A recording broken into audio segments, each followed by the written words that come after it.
नमो नमः। हम मंगलाचरण कह के आगे का अध्ययन शुरू करते हैं। ओम सहस्राक्षम गणाधीशम स्वगुरुम च सरस्वतीम जनकम जनयित्रीम च शास्त्रादौ प्रणमामि हम। पिछले अध्ययन में हमने 24 नंबर के श्लोक का विस्तार किया था। अब हम आगे का श्लोक पढ़ेंगे। सो अंतपारम त्रिस्कंदम आयुर्वेदम महामतिः यथावत् अचिरात् सर्वं बुबुदे तन्मना मुनिः। सर्वं बुबुदे तन्मना मुनिः मतलब मुनि जो भरद्वाज जी है उन्होंने तन्मना मतलब मन लगाकर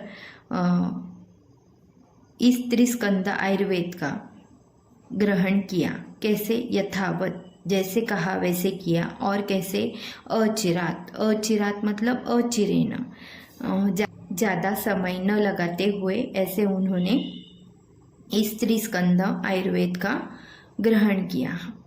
त्रिस्कंद आयुर्वेद के लिए यह एक विशेषण आया है, सो अनंतपारम मतलब जिसकी गांधीर्य की भी कोई सीमा नहीं है और विस्तार की भी कोई सीमा नहीं है। ऐसा जो त्रिस्कंद आयुर्वेद है उसका उन्होंने ग्रहण किया।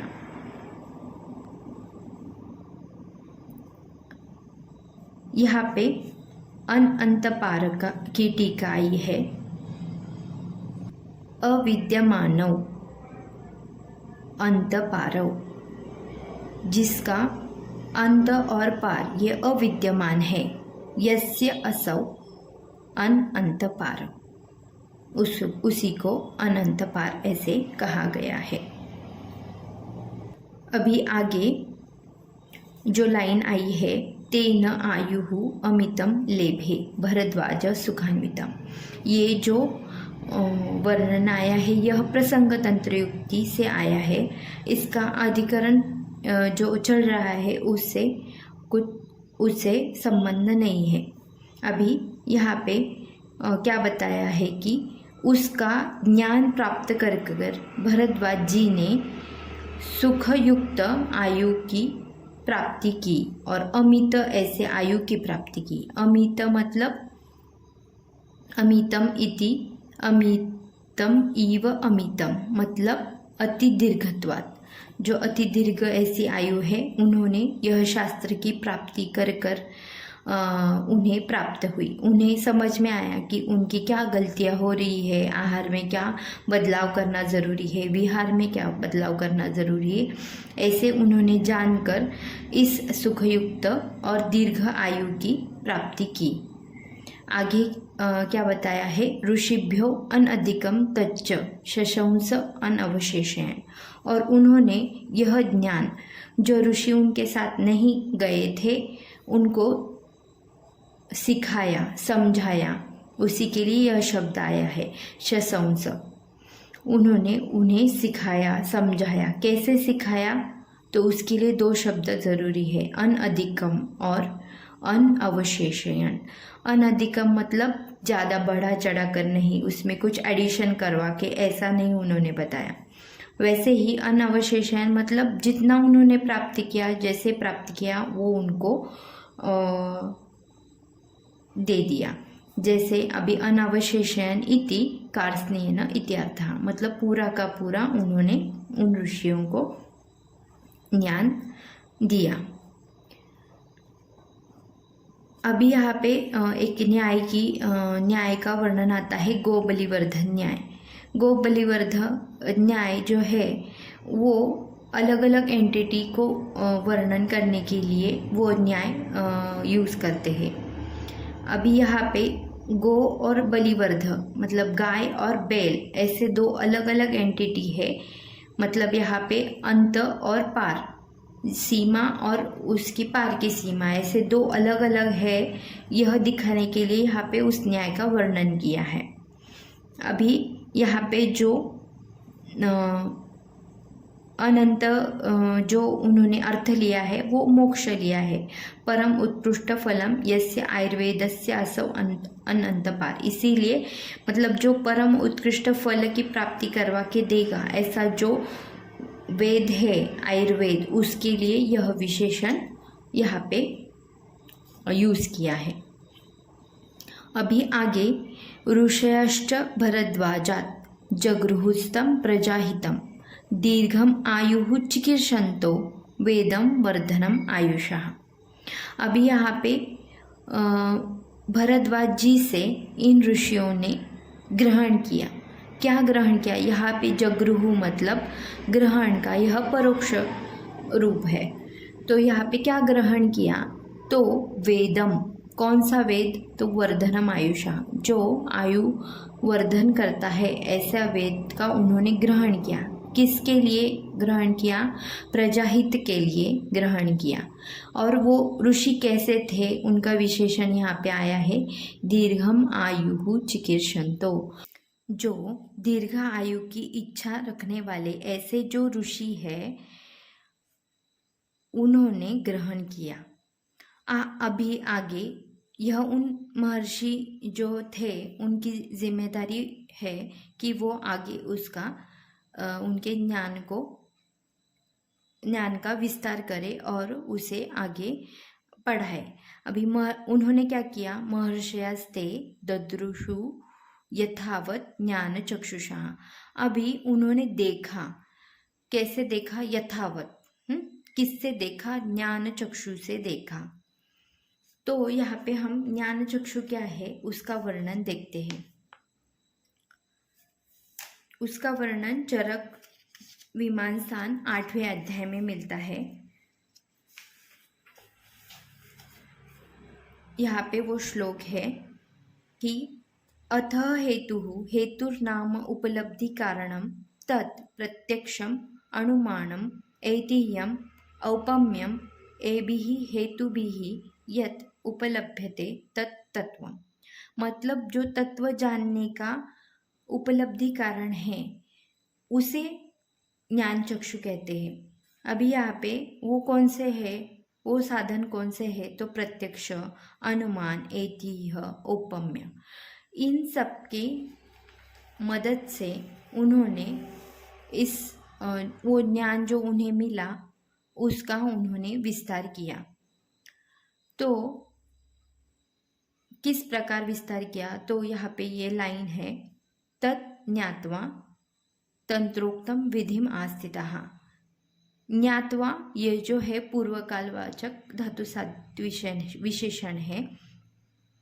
ये जो विशेषण जब आता है, त्वा जब आता है, तब यह क्रिया कर, मतलब यहाँ पे दो क्रिया होती है कि ये सब चीज़ें जानकर उन्होंने तंत्र स्थापित किया, तंत्र की विधि का स्थापन किया। तो क्या जानकर? तो सामान्यम च विशेषम च गुणान द्रव्याणि कर्म च समवायम च तत् ज्ञात्वा। इन सबको जानकर फिर उन्होंने क्या किया? जो तंत्र है उसकी उसके विधि की स्थापना की। और फिर आगे उसका फल बताया है, लेभिरे परमम शर्म जीवितम च अपि अनित्वरम। उन्हें उससे क्या प्राप्त हुआ? तो परमम शर्म, परमम इति दुखान अक्रांतम, और शर्म मतलब सुख, जो दुख से क्रांत नहीं है ऐसे सुख की उन्हें प्राप्ति हुई। अब ये जो सामान्य, विशेष, गुण, कर्म और समवाय, यह किसका जाना और कैसे जाना, यह जानना महत्वपूर्ण है। अभी हम इसका विस्तार करेंगे। तो जो पार्थिवादी जो द्रव्य है उनके गुणों का वर्णन 26 अध्याय में मिलता है।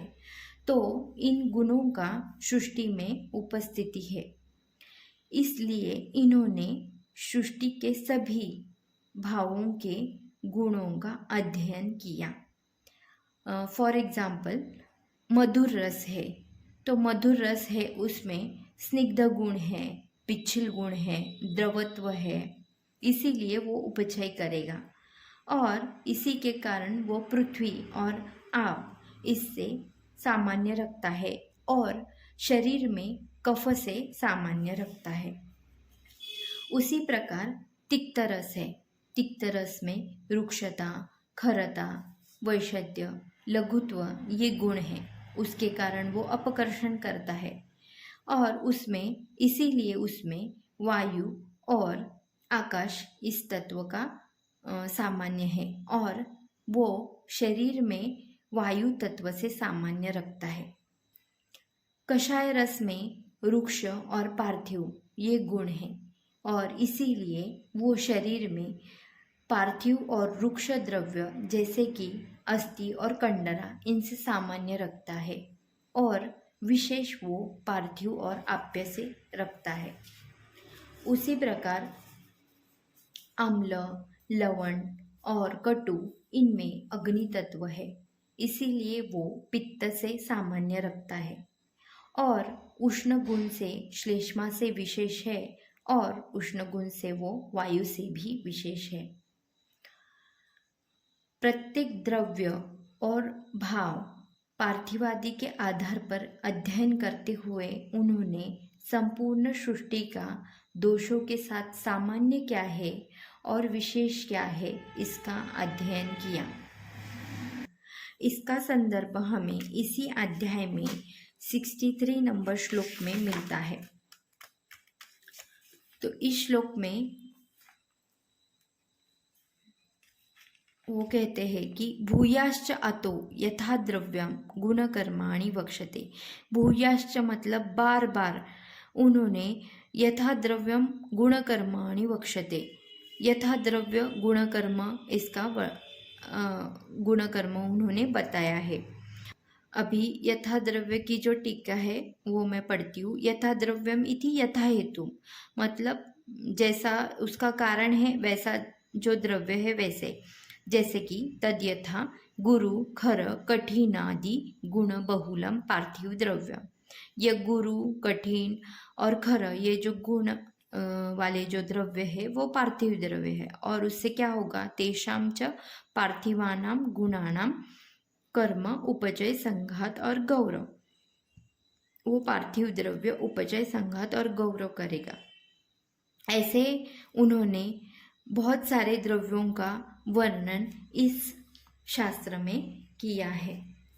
अभी और 2-3 संदर्भ देख के हम यह अध्ययन समाप्त करेंगे। एक जो संदर्भ है वो चरक सूत्र स्थान 7वां अध्याय 41 श्लोक में है। यहाँ पे विपरीत गुणः तेषां स्वस्थ वृत्ते विधिरहितः सम सर्व रसम सात्म्यम समधातु प्रशस्यते। अभी यहाँ पे उन्होंने स्वस्थ वृत्त के विधि की रचना बताई है। तो वो कैसे विपरीत गुण, किसके विपरीत गुण, तो देश के, ऋतु के, प्रकृति के और अवस्था के विपरीत जो गुण हैं उससे उन्होंने विपरीत गुण के आधार पर स्वस्थ वृत्त की विधि का स्थापन किया। वैसे ही उन्होंने रात्रिचर्या, दिनचर्या, ऋतुचर्या, शोधन के जो उपक्रम है उसका भी उन्होंने इस सिद्धांत के आधार पर निर्माण किया। कौन से सिद्धांत के आधार पर, तो सामान्य और विशेष इस सिद्धांत के आधार पर। आगे यह एक श्लोक है, विषमस्वस्थवृत्तानां एते रोगाः तथा अपरे जायन्ते अनातुरा तस्मात् स्वस्थवृत्तो परो भवेत्। जो स्वस्थ वृत्त का पालन करेगा वो अनातुर मतलब स्वस्थ रहेगा, और जो स्वस्थ वृत्त का पालन नहीं करेगा वो रोग मतलब आतुर हो जाएगा। और एक जो श्लोक है उसका संदर्भ देती हूँ। चरक सूत्र स्थान 6 अध्याय में अंतिम का जो श्लोक है वहाँ पे उन्होंने सात्म्य का वर्णन किया है। देशानाम आमयानाम च विपरीत गुणम गुणैः सात्म्यम इच्छन्ति सात्म्यचेष्टितम च आद्यम एव च। यहाँ पे देश के और रोग के जो विपरीत गुण है उसको उन्होंने सात्म्य ये संज्ञा दी है। तो ये जो देश के विपरीत, प्रकृति के विपरीत, अवस्था के विपरीत, इसके आधार पर उन्होंने स्वस्थ परायण और आतुर परायण, जिसका वर्णन इस श्लोक में आया था, स्वस्थ परायण और आतुर परायण, इस मतलब स्वस्थ परायण मतलब स्वस्थ का जो मार्ग है वो, और आतुर बनने का जो मार्ग है वो, उसका वर्णन और उसका अध्ययन और उस विधि का स्थापन उन्होंने इसके आधार पर किया है। आगे का श्लोक पढ़कर मैं इस अध्ययन को समाप्त करती हूँ। अथ मैत्रीपरः पुण्यम आयुर्वेदम पुनर्वसुः शिष्येभ्यो दत्तवान् षड्भ्यः सर्वभूतान् अनुकंपया। धन्यवाद।